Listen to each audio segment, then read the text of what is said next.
भारतका स्वास्थ्य तथा जनसङ्ख्या मन्त्रालयको कोभिड-19 सम्बन्धी नियमित प्रेस ब्रिफिङमा स्वागत छ। म प्राध्यापक डाक्टर जागेश्वर गौतम। हामी हरेक दिन जस्तै आज पनि नेपालमा कोभिड-19 को राष्ट्रिय अद्यावधिक विवरण नेशनल अपडेटका साथ उपस्थित भएका छौं।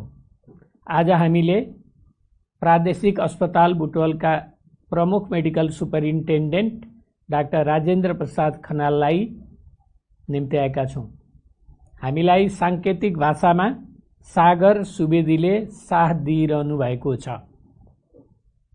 आज देशभरि जम्मा सक्रिय संक्रमितहरूको संख्या 5203 र प्रदेश अनुसार सक्रिय संक्रमितहरूको संख्या यस प्रकार रहेको छ। प्रदेश 1 मा 226, प्रदेश 2 मा 1982, बागमती प्रदेशमा 483, गण्डकी प्रदेशमा 288 र प्रदेश 5 मा 401 जना, कर्णाली प्रदेशमा 302 र सुदूरपश्चिम प्रदेशमा 1521 जना हुनुहुन्छ। र हाम्रो रियल टाइम पीसीआर नमुना संकलनको विवरण लकडाउनको अन्त्य हुँदै गर्दाको 8 दिन र लकडाउन खुलेपछिको 8 दिनको हामीले कम्पेयर गरेका छौं। र 30 गतेदेखि श्रावण 6 गतेसम्म 8 दिनमा जम्मा पोजिटिभ हुनेको संख्या 34457 र यसमा पोजिटिभ हुनेको संख्या 1049 छ। त्यो भनेको 3.0% हो। र लकडाउन खुकुलो भइसकेपछि भनेको श्रावण 7 गतेदेखि 14 गतेसम्म जम्मा 34109 टेस्ट गरेकोमा जम्मा पोजिटिभको संख्या 1279 छ र त्यो 3.7% हो। र आज विश्व नै कोरोना संक्रमणको महामारीमा छ र नेपाल पनि यसबाट अछुतो रहन सकेको छैन। आजसम्मको तथ्याङ्क हेर्दा विश्वमा 1,69,17,714 जना व्यक्तिहरू कोभिड-19 बाट संक्रमित हुनुभएको छ भने 6,63,942 जना व्यक्तिको निधन भइसकेको छ। निको हुनेको संख्या 1,04,42,383 रहेको छ। नेपालमा कोभिड-19 पीसीआर टेस्ट प्रति 10 लाख जनसङ्ख्यामा 12,284 र प्रति 10 लाख जनसङ्ख्यामा मृत्युको दर 1.6 छ। कोभिड-19 संक्रमण मुक्त हुने दर 72.7% छ। आजको पीसीआर 6037 गरी जम्मा 3,58,344 परीक्षण भएको छ। क्वारेन्टिनमा रहनुभएका व्यक्तिहरूको संख्या 14,471 रहेको छ। कोभिड-19 बाट संक्रमण मुक्त भई गत 24 घण्टामा डिस्चार्ज हुनेहरूमा जम्मा 146 हुनुहुन्छ। आजसम्म डिस्चार्ज हुनुहुने जम्मा 14,021 हुनुहुन्छ। उहाँहरूको स्वास्थ्य उपचार तथा हेरचाहमा अहोरात्र खटिनुभएका सम्पूर्ण चिकित्सक, नर्सिङ स्टाफ, स्वास्थ्यकर्मी तथा अन्य सहयोगी शुभेच्छुकहरूलाई हार्दिक धन्यवाद दिन चाहन्छौँ। हामीलाई 2 वटा कल सेन्टरबाट 624 वटा कल प्राप्त भएको छ। हाम्रो स्वास्थ्य एप्लिकेसन डाउनलोड भएका मोबाइलको संख्या 1,62,331 र सक्रिय प्रयोगकर्ता 82,145। जम्मा इन्ट्री गरिएको संख्या 68,846 छ। र आज कोही पनि रेड जोनमा पर्नु भएको छैन र हाम्रो वेबसाइट र भाइबर हेर्नेको संख्या पनि उल्लेखनीय छ। र म अब प्रयोगशाला अनुसार रियल टाइम पीसीआर पोजिटिभ केसहरूको विवरण प्रस्तुत गर्न गइरहेको छु। बीपी कोइराला स्वास्थ्य विज्ञान प्रतिष्ठान धरान प्रयोगशालामा मोरङका 3 जना र सुनसरीका 1 जना, कोशी अस्पताल विराटनगर प्रयोगशालामा मोरङका 3 जना, प्रादेशिक जनस्वास्थ्य प्रयोगशाला विराटनगरमा मोरङका 2 जना, प्रादेशिक जनस्वास्थ्य प्रयोगशाला जनकपुरमा सप्तरीका 1 जना, सर्लाहीका 1 जना, धनुषाका 12 जना र महोत्तरीका 13 जना हुनुहुन्छ। नारायणी अस्पताल वीरगञ्ज प्रयोगशालामा पर्साका 34 जना र राष्ट्रिय जनस्वास्थ्य प्रयोगशाला टेकुमा भक्तपुरका 1 जना, धादिङका 7 जना, कपिलवस्तुका 2 जना र काठमाडौँका 2 जना हुनुहुन्छ। शुक्रराय ट्रपिकल तथा सरुवा रोग अस्पताल प्रयोगशालामा काठमाडौँका 7 जना, कीटजन्य रोग अनुसन्धान तथा तालिम केन्द्र प्रयोगशाला हेटौडामा नवलपरासी पूर्वका 2 जना र रौतहटका 1 जना हुनुहुन्छ। वीर अस्पताल प्रयोगशाला काठमाडौँमा काठमाडौँका 2 जना, त्रिभुवन विश्वविद्यालय शिक्षण अस्पताल प्रयोगशालामा काठमाडौँका 1 जना, नेपाल प्रहरी अस्पताल प्रयोगशाला काठमाडौँमा सप्तरीका 1 जना, स्टार अस्पताल प्रयोगशाला सानेपामा काठमाडौँका 2 जना र महोत्तरीका 1 जना, प्रादेशिक क्षयरोग केन्द्र प्रयोगशाला पोखरामा बागलुङका 7 जना, स्याङ्जाका 26 जना, म्याग्दीका 2 जना र तनहुँका 1 जना हुनुहुन्छ। सुर्खेत प्रादेशिक अस्पताल प्रयोगशालामा सुर्खेतका 1 जना, डडेलधुरा अस्पताल प्रयोगशाला डडेलधुरामा बैतडीका 2 जना र डोटीका 15 जना हुनुहुन्छ।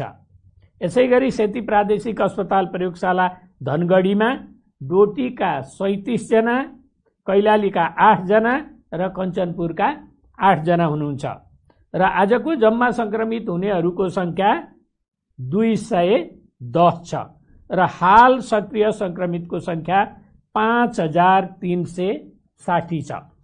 र अब म प्रादेशिक विवरण दिन चाहन्छु। क्वारेन्टिनमा रहनुभएका व्यक्तिहरूको संख्या यस प्रकार छ।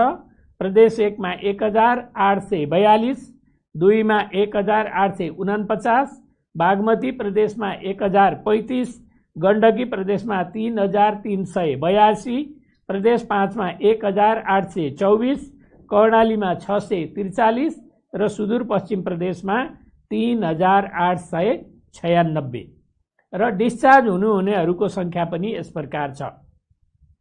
प्रदेश 1 मा 789, 2 मा चाहिँ 3018, बागमती प्रदेशमा 518, गण्डकी प्रदेशमा 1227, प्रदेश 5 मा 3910, कर्णाली प्रदेशमा 1686 र सुदूरपश्चिम प्रदेशमा 2873 गरी जम्मा 14021 जना संक्रमण मुक्त भई डिस्चार्ज हुनुभएको छ। 500 भन्दा बढी सक्रिय संक्रमितहरू उपचारार्थ रहनुभएका जिल्लाहरू 2टा छन्, रौतहट र कैलाली, र संक्रमितहरू शून्य भएको जिल्ला 5 वटा छन्। ती जिल्लाहरू हुन् भोजपुर, सङ्खुवासभा, रसुवा, मनाङ र मुस्ताङ। आज हामीसँग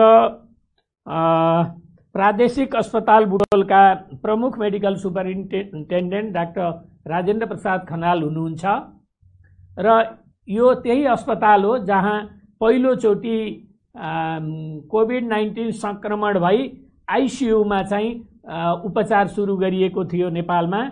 उहाँले आफ्ना अनुभवहरू केही राख्न चाहनुहुन्छ। डाक्टर राजेन्द्र प्रसाद खनाल। धन्यवाद। लुम्बिनी प्रादेशिक अस्पताल बुटोलले कोभिडको उपचार व्यवस्थापन गरेको सन्दर्भमा केही आफ्ना अनुभवहरू मैले यहाँहरू समक्ष राख्न चाहन्छु। संसार कोरोनाले सन्त्रस्त छ। अहिले कोरोनाले सन्त्रस्त भएको संसारमा 3 खालका मान्छेहरू देखिएको छ। एउटा कोरोना संक्रमित, एउटा सम्भावना भएका कोरोना संक्रमणको, र अर्को प्रतिरक्षात्मक क्षमता विकास भइसकेका अथवा थाहा नभइकन कोरोना संक्रमण हुन सक्छ भन्ने किसिमको। यस सन्दर्भमा हाम्रो अस्पताल लुम्बिनी प्रादेशिक अस्पताल उपत्यकादेखि अलिक परै रहेको नेपालको मध्य क्षेत्रमा रहेको अस्पताल हो। प्रादेशिक अस्पतालमा हामीले कोरोना संक्रमितहरूको उपचारको व्यवस्थापनको लागि अलिक फरक ढङ्गले व्यवस्थापन गरेका छौँ। मुख्य अस्पताल बजारको बीच भागमा छ र कोरोना संक्रमितको लागि हामीले करिब 4 किलोमिटर पर रहेको एउटा क्षेत्रमा त्यहाँ चाहिँ हामीले आइसियु सहित कोरोना संक्रमितलाई आइसोलेसनमा राख्ने गरी आइसोलेसन अस्पताल बनाएका छौँ, छोटो समयमा बनाएका हौँ। र त्यो अस्पतालमा अहिले 80 जना बिरामी कोरोना मुक्त भएर उहाँहरू डिस्चार्ज गरिसकेको अवस्था छ। र त्यसमध्ये हामीले आइसियुमा 17 जना बिरामी हामीले भर्ना गरेको अवस्था हो। अहिले त्यहाँ हाम्रो आइसियुमा 2 जना उपचाररत हुनुहुन्छ र जेनरल आइसोलेसन जहाँ चाहिँ सामान्य लक्षण भएका बिरामीहरूलाई राखिएको छ त्यहाँ अहिले 3 जना हामीसँग हुनुहुन्छ। यसरी हामीले यो अस्पतालले यस कोरोना सङ्क्रमितहरूको उपचार व्यवस्थापन गरिराख्दाखेरि अब संसारलाई नै नयाँ जस्तो रोग अब हाम्रो नेपालको सन्दर्भमा पनि एउटा मात्रै ल्याबमा पहिले भर परेको र अहिले 29 वटा प्रयोगशाला छोटो समयमै विकास भएको र अब कोरोना सङ्क्रमितहरूको टेस्ट भइराखेको, कोरोना सङ्क्रमण सम्बन्धी टेस्टको सुविधा करिब देशभरि नै फैलिराखेको अवस्था हो। त्यस्तै गरी हाम्रो अस्पतालमा पनि हाम्रो अनुभवको आधारमा भन्ने भने एउटा 0 लेभलबाट अहिले हामीले आइसियुमा जो राख्नुपर्ने बिरामीहरूलाई उपचार गरेर सङ्क्रमण मुक्त बनाएर पठाउन सकेका छौँ। जस्तो एउटा अनुभव यहाँहरूलाई म भन्न चाहन्छु। वैशाख 19 गते हाम्रो रूपन्देहीका कोरोना सङ्क्रमित जो भनौँ भने प्रदेश 5 मा पहिलो केस थिए, उनी सङ्क्रमितको रूपमा पत्ता लागेका, उहाँलाई हामीले पहिलो केसको रूपमा भर्ना गऱ्यौँ र हाम्रो अस्पतालमा जुन आइसोलेसन अस्पतालमा 36 वटा बेड रहेको थियो। 36 वटा बेड कम्प्लिट रूपमा सबै कोरोना पोजिटिभली भरिसकेपछि मात्रै हामीले अन्य अस्पताल जस्तो नजिकमा भएको भीम अस्पताल, अब बेलजुन्डी अस्पताल, पश्चिमतिरको प्रदेश नम्बर 5 को नेपालगञ्ज अस्पतालले चाहिँ म्यानेज गरेको अवस्था हो। समग्रमा प्रदेश 5 मा 4 वटा आइसोलेसन अस्पताल छन्। त्यसमध्ये हाम्रो लुम्बिनी प्रादेशिक अस्पतालले प्रदेश 5 को सम्पूर्ण रूपमा जुन चिकित्सा अवस्थाका सक्त अवस्थाका बिरामीहरूलाई हामीले त्यहाँ चाहिँ व्यवस्था गरेका छौँ। सबै भनौँ भने प्रदेश 5 हाम्रो आइसियुमा निर्भर रहेको छ। जस्तो दाङमा अप्ठ्यारो परेको केसहरू हामीले लिएका छौँ र अन्यत्रबाट पठाइएका केसहरूमा हाम्रो तदारुकताका साथ व्यवस्थापन भइराखेको छ। र यसमा एउटा अनुभव, मिठो अनुभव, पहिलो सङ्क्रमित जो यहाँहरूले मलाई लाग्छ सामाजिक सञ्जालमा पनि उहाँ अलिकति भनौँ एक खालको सकारात्मक सोच भएको मान्छे, नाचेर दिन कटाएको अवस्था पनि थियो र उहाँ सङ्क्रमण मुक्त हुनुभयो। उहाँलाई सामान्य समस्या थियो, तर त्योभन्दा वैशाख 19 गते त्यसरी भर्ना गरिएको बिरामीलाई उपचार गरेर पठाइसके, कोरोना नेगेटिभ भएर पठाइसकेपछि जेठ 14 गते हामीले एउटा कोरोना पोजिटिभ केस जो चाहिँ एकदम सक्त अवस्थामा कपिलवस्तुमा हुनुहुन्छ, गाउँमा त्यत्तिकै रहिराख्नु भएको छ, कसैले हेरेको छैन भन्ने सूचना पाउँदा बित्तिकै हामीले त्यहाँबाट तत्काल उद्धार गरेर ल्याउनुपर्छ भन्ने सूचना दियौँ र उहाँहरूले एम्बुलेन्समा लिएर आउनुभयो र ल्याउँदै रिसिभ गर्दा पहिलो आइसियुमा राख्नुपर्ने केस उहाँको भन्ने स्याचुरेसन, अक्सिजन स्याचुरेसन 70% भन्दा कम र सास फेर्न निकै गाह्रो भएको र बाटोमा लिएर जाँदै उहाँको प्राण निस्कने अवस्था थियो। त्यस्तो अवस्थामा हाम्रा स्वास्थ्यकर्मीहरू पहिलेदेखि प्रिपेयर्ड अवस्थामा हुनुहुन्थ्यो। त्यहाँ एनेस्थेसिस्ट, क्रिटिकल केयर टिम, त्यसै गरी नर्सिङ टिम र सम्पूर्ण व्यवस्थापनमा खटेका सहयोगी कर्मचारीहरू उहाँहरूले बोकेरै त्यो बिरामीलाई भित्र ट्युब, त्यहीँ बाटोमै ट्युब, इन्डोट्र्याकियल ट्युब श्वासनलीमा राखेर भित्र लैजानुभयो र भेन्टिलेटरको सहयोगमा उहाँको चाहिँ पछि बिस्तारै स्वास्थ्यमा सुधार आएर 2 दिनपछि इन्डोट्र्याकियल ट्युब एक्सट्युबेट गर्ने अवस्था भयो र उहाँ साथसाथमा उहाँ सुगरको बिरामी हुनुहुँदो रहेछ र सुगरको उपचार व्यवस्थापन सँगसँगै कोरोना सङ्क्रमणको उपचार व्यवस्थापन ले गर्दाखेरि उहाँलाई 2 हप्तामा हामीले डिस्चार्ज गर्न सक्यौँ र उहाँ पहिलो जसलाई हामीले कोरोना पुष्टि भएको केसलाई हामीले रिसिभ गरेको हो र त्यसै गरी गर्दाखेरि अहिले 17 जनासम्म बिरामीको हामीले आइसियुमा उपचार गरिसकेका छौँ। र यस सन्दर्भमा हाम्रा अनुभवहरू पनि कस्तो छ भने सम्पूर्ण हाम्रो त्यो जुन आइसोलेसन अस्पतालमा करिब 86 जनाको डेडिकेटेड टिम त्यहाँ चाहिँ इन्भल्भ छ। त्यसमा क्रिटिकल केयर टिमदेखि फिजिसियनहरूको टिम, त्यसै गरी सहयोगी कर्मचारीहरू उहाँहरूलाई डेडिकेटेड ढङ्गले हामीले राखिराखेका छौँ। उहाँहरूलाई क्वारेन्टाइन इत्यादि व्यवस्थापन गरेको पनि हो र सम्पूर्ण तयारी हरेक दिन अस्पतालमा यो इन्फेक्सन प्रिभेन्सनका चाहिँ ट्रेनिङहरू, त्यो लगाउने सुरक्षा कवचहरू कसरी लगाउने भन्ने कुरालाई निरन्तर हामीले गर्दै त्यो तयारीका साथसाथमा यसरी कोरोनाका सिकिस्त बिरामीहरूलाई उपचार व्यवस्थापन गरिसकेपछि जुन किसिमको एउटा आत्मविश्वास बढ्यो, त्यो आत्मविश्वासले अब जुनसुकै अवस्थाकालाई पनि हामीले म्यानेज गर्न सक्छौँ भनेर लुम्बिनी प्रादेशिक अस्पताल गर्व गर्ने ठाउँमा आइपुगेको छ। अहिले हामीसँग 2 जना बिरामी हुनुहुन्छ र समग्र प्रदेश 5 मा अहिले कोरोना सङ्क्रमितको सङ्ख्या अघि डाक्टर साहबले भने अनुसार अलिकति घटेको अवस्था पनि छ र टेस्ट रेट पनि बढेको छ। त्यो राम्रो कुरा हो। प्रादेशिक अस्पतालमा एउटा चुनौती चाहिँ हामीले अरू खालका बिरामीहरू जो चाहिँ सुत्केरी गराउन आउने महिलाहरूदेखि लिएर अरू चिकित्सा अवस्थामा इमर्जेन्सीमा ल्याउने अवस्थाका बिरामीहरूलाई छुट्टै हब हस्पिटलमै म्यानेज हामीले त्यो लकडाउनको पिरियडमा पनि गरिराखेको हो र त्यहाँ चाहिँ हामीले कोरोना सङ्क्रमितहरूलाई राखेनौँ र एउटा जोखिमपूर्ण वातावरणबाट अलिकति जोगाउन सक्यौँ जस्तो लाग्छ। र त्यति भन्दा भन्दै पनि कहिले कहिले इमर्जेन्सी अथवा कहीँ पनि त्यस्ता कोरोना सङ्क्रमितहरू भेटिने सम्भावनाहरूलाई ठाडै नकार्न त सकिँदैन, तर सकेसम्म छुट्याएर राख्दाखेरि चाहिँ राम्रो हुँदै रहेछ भन्ने हाम्रो अनुभवले सिकाएको छ। र सम्पूर्ण रूपमा ढुक्कै हुने अवस्था, कोरोनाबाट मुक्त भयो भन्ने अवस्था पनि छैन, तर हामी तयारी अवस्थामा छौँ र हाम्रा चुनौतीहरू पनि यसका साथसाथमा सँगसँगै छन्। जस्तो कि हाम्रा स्वास्थ्यकर्मीहरू पनि 3 जना सङ्क्रमित हुनुभयो, त्यसमध्ये 2 जना प्यारामेडिक्स र 1 जना डाक्टर साहब, तर उहाँहरूलाई पनि अहिले कोरोना नेगेटिभ भएर अब उहाँहरू रिकभर भइसक्नु भएको छ। उहाँहरूलाई खासै भने पनि लक्षण पनि देखिएको छैन। र हाम्रो अनुभवले के बताउँछ भने समग्रमा कोरोना सङ्क्रमितहरूको धेरैजसो सङ्ख्या चाहिँ लक्षण रहित अवस्थामा छ र कसैलाई आइसियुमा म्यानेज गर्नुपर्ने अवस्था छ। र अबको प्राथमिकता मलाई लाग्छ आइसियुमै राख्नुपर्ने अवस्थाका बिरामीहरू, र सरकारले पनि दिएका निर्देशनहरू अहिले होम आइसोलेसन, होम क्वारेन्टाइनलाई बढी महत्त्व दिएको देखिन्छ र मलाई लाग्छ सबै किसिमको व्यवस्थापनमा त्यो राम्रो पक्ष हो। र त्यसमा हाम्रो सबैभन्दा महत्त्वपूर्ण रोल भनेको चाहिँ हामी अनुशासित हुनु नै हो। स्वास्थ्यकर्मीहरू यसरी खटिराखेका छौँ, हामी ज्यानलाई जोखिममै राखेर पनि अगाडि बढिराखेका छौँ, तर यो जुन 3वटा कुराहरू छ, सामाजिक दूरी, मास्क लगाउने र जुन सेनिटाइजेसन, जुन हात सफा गर्ने, हात नाक मुखलाई जोगाएर अनुशासित भएर सरकारले गरेन अथवा अन्यले गरेन भन्दा हामीले के गर्यौँ भन्ने हिसाबले अगाडि बढ्नुपर्ने बेला आएको छ। मलाई लाग्छ नेपाल अलिकति भाग्यमानी छ यस सन्दर्भमा, धेरै कम मृत्युदर छ। तर यसमा चुनौती भनेको शङ्कास्पद बिरामीहरूले चाहिँ मृत्युवरण गर्नु परेको त्यो नमिठो पीडा पनि हामीसँग छ। त्यसैले शङ्कास्पद बिरामीहरूलाई कोरोनै हुन् भनेर भन्दा पनि उनीहरूलाई व्यवस्थापन गर्न छुट्टै आइसोलेसनमा अथवा छुट्टै आइसियु सेटअपमा राखेर हामीले उपचार हामी लुम्बिनी प्रादेशिक अस्पतालमा छुट्टै मोडलमा पनि गरिराखेका छौँ। इभन गर्भवती बिरामी कुनै इमर्जेन्सी अवस्थामा आइपुगे कोरोना सङ्क्रमित भने त्यहाँ डेलिभरी गराउने व्यवस्थामा पनि हामी गरिसकेका छौँ। त्यसैले यति भन्दा भन्दै अब यो हाम्रो टिममा सबभन्दा महत्त्वपूर्ण कुरा भनेको ट्रेनिङले बहुत ठुलो काम गर्यो, हाम्रो तयारी अवस्थाले राम्रो काम गर्यो र यसमा एउटा कमान्ड सिस्टममा हामीले चलेको छ। म मेडिकल सुप्रिन्टेन्डेन्टको कमान्ड छ, त्यसमा हाम्रो फोकल पर्सन फिजिसियन डाक्टर साहब 1 जना हुनुहुन्छ, कम्युनिकेसनको लागि सूचना अधिकारी हुनुहुन्छ जससँग यथेष्ट जानकारी doctor Vishnu Gautam, focal person doctor Sudarshan Thapa, त्यसै नर्सिङ इन्चार्ज हाम्रो ज्योति पौडेल हुनुहुन्छ, त्यसै गरी आपूर्ति प्रमुख हुनुहुन्छ बबिता बजिमय, हाउसकिपिङ अफिसर जो चाहिँ सहयोगी कर्मचारी कमान्ड गर्नुहुन्छ हाम्रो गीता गेमाली, प्रशासनका साथीहरू हुनुहुन्छ विपिन छेत्री लगायत, र समग्र हब हस्पिटलमै म्यानेज गर्ने सिनियर डाक्टर साहबहरू जो चाहिँ चुस्त रूपमा अन्य बिरामीहरूलाई पनि व्यवस्थापनमा खटिराख्नु भएको छ। र लुम्बिनी प्रादेशिक अस्पतालले एउटा मोडल पेश गरेको छ र हामीलाई एउटा आत्मविश्वास पनि छ कि कुनै पनि ठाउँमा आइसियुमा राख्नुपर्ने अवस्थाका बिरामीहरूलाई यहाँहरूले राम्रोसँग ट्रान्सपोर्टेसन गरिदिएर हाम्रो अस्पतालसम्म ल्याइदिनु भयो भने हामीले उहाँलाई उपचार व्यवस्थापन गरेर उहाँहरूको ज्यानलाई जोखिमबाट उतार्नको लागि हामी सकभर भरबगदुर कोसिस गर्नेछौँ।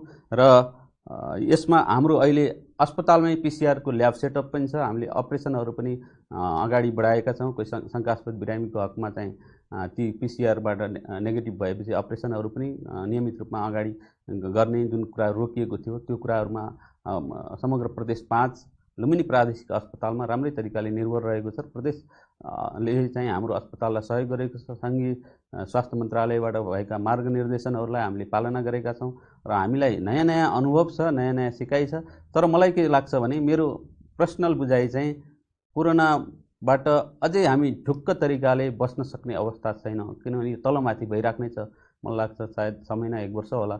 अब त्यस अवधिमा हामी तयारी अवस्थामा छौँ। त्यसैले यो अनुभव यहाँहरूको माझमा मैले राख्न पाएकोमा मलाई खुसी लागेको छ र धन्यवाद स्वास्थ्य मन्त्रालय। धन्यवाद डाक्टर राजेन्द्र प्रसाद खनालज्यू, तपाईँले आफ्नो अनुभव हामीलाई सेयर गर्नुभयो र आज यही प्रसङ्गमा म देशभरि कार्यरत सम्पूर्ण चिकित्सकहरू, नर्सहरू, प्यारामेडिक्सहरू र अन्य चाहिँ कर्मचारीहरू जसले रातको निद्रा नभनिकन, भोक नभनिकन हैन बडो डिफिकल्टीका साथ, अप्ठ्यारोका साथ एउटा मानव जीवनको रक्षाको लागि काम गर्नुभएको छ, उहाँहरू सबैलाई प्रशंसा गर्न चाहन्छु र म स्वास्थ्य मन्त्रालयको प्रवक्ताको हिसाबले उहाँहरूलाई म स्यालुट गर्न चाहन्छु।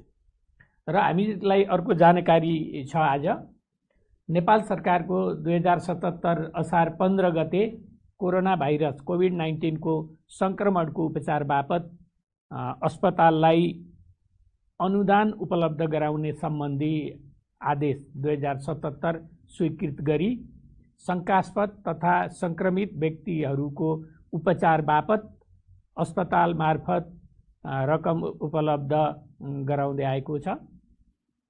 लक्षण नभएका वा सामान्य लक्षण भएका बिरामीका लागि घरमा स्वास्थ्यकर्मीले निगरानी गर्दा उपचार गर्दा लाग्ने खर्च प्रतिदिन प्रति व्यक्ति रु 200 को दरले चाहिँ 200 रुपियाँ दिने। लक्षण नभएका वा सामान्य लक्षण भएका आइसोलेसन केन्द्रमा बस्ने बिरामीहरू भएमा सम्बन्धित संस्थालाई रु 2000 अक्षय रूपी 2000 रुपियाँ मात्र र तेस्रो सामान्य लक्षण भएका 60 वर्षमाथिका ज्येष्ठ नागरिकहरू, दीर्घ रोगीहरू तथा अन्य स्वास्थ्य समस्या भएकाहरूको हकमा व्यवस्थापन गर्ने अस्पतालका लागि प्रतिदिन प्रति व्यक्ति रु 3500 अक्षय रूपी 3500 रुपियाँ मात्र र मध्यम जटिल बिरामीहरूको उपचारको व्यवस्थापन गर्ने अस्पतालहरूका लागि प्रतिदिन प्रति व्यक्ति अस्पताललाई रु 7000 अक्षय रूपी 7000 रुपियाँ मात्र र जटिल र क्रिटिकल बिरामी व्यवस्थापन गर्ने अस्पतालका लागि प्रतिदिन प्रति व्यक्ति अस्पतालका लागि 15000 अक्षय रूपी 15000 रुपियाँ यसरी हामीले दिने निर्णय गरेकोमा म फेरि जानकारी गराउन चाहन्छु। कोभिड-19 को परीक्षणको दायरालाई फराकिलो बनाउन समुदाय स्तरको परीक्षणलाई जोड दिन स्वास्थ्य तथा जनसङ्ख्या मन्त्रालय लागि परेको छ। परीक्षणका लागि आवश्यक पर्ने प्रयोगशालासँग सम्बन्धित रिएजेन्ट, भिटिएम लगायतका सम्पूर्ण सामग्रीहरू हाल 1 महिनाका लागि प्रशस्त पुग्ने गरी स्टकमा रहेको अवस्था छ। थप आवश्यक सामग्रीहरू आउँदै गरेका पाइपलाइनमा रहेका र खरिदका क्रममा छन् र म अनुरोध एउटा गर्न चाहन्छु। बन्दाबन्दी खुलेसँगै हामी सबै नव सामान्यीकरणमा आएका छौँ। यो भनेको कोभिडको महामारीभन्दा पहिलाको जस्तै सामान्य जीवनमा फर्किएको होइन। कोरोना भाइरसको संक्रमण जोखिमकै बीचमा हामीले आफ्नो कामहरू गर्नुपर्ने बाध्यता छ। नव सामान्यीकरण हो र यो अवस्था सामान्य भइ नसकेको हामी सबैले घर, कार्यालय, व्यापार व्यवसाय गर्ने ठाउँ, पसल, धार्मिक स्थल आदिमा अपनाउन पर्ने जनस्वास्थ्य सुरक्षाका उपायहरू अवलम्बन गर्नुपर्ने अवस्था हो।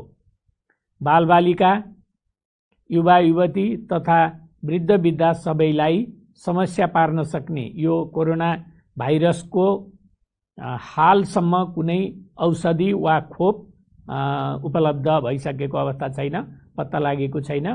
त्यसैले पनि हामीलाई सामान्य अवस्थामा फर्किन समय लाग्नेछ। रोगको उपचार गर्नुभन्दा रोग नै लाग्न नदिनु भन्ने भनाइलाई पूर्णता दिन हामी सबैले स्वास्थ्य सुरक्षाका उपायहरू अपनाई थप सतर्क हुन जरुरी छ।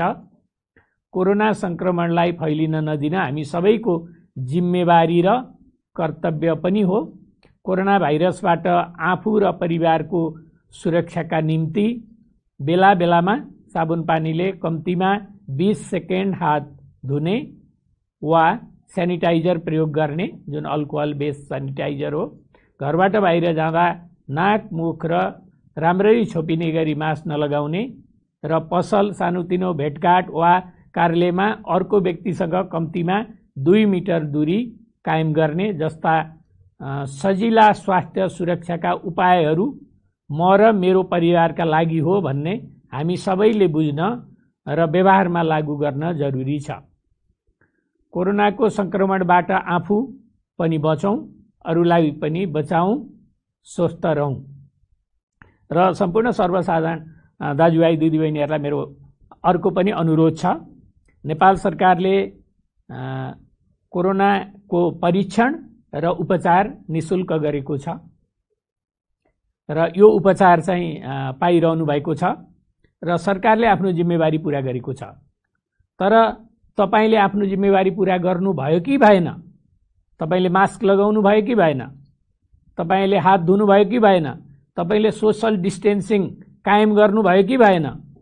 तपाई अनावश्यक रूपमा पनि भिडभाडमा जानुभयो कि? यो कुरा पनि आत्मसमीक्षा गर्न सबैमा अनुरोध गर्दै आजको यो कोरोना अपडेट यहीँनेर अन्त्य भएको जानकारी गराउँछु। धन्यवाद, नमस्कार।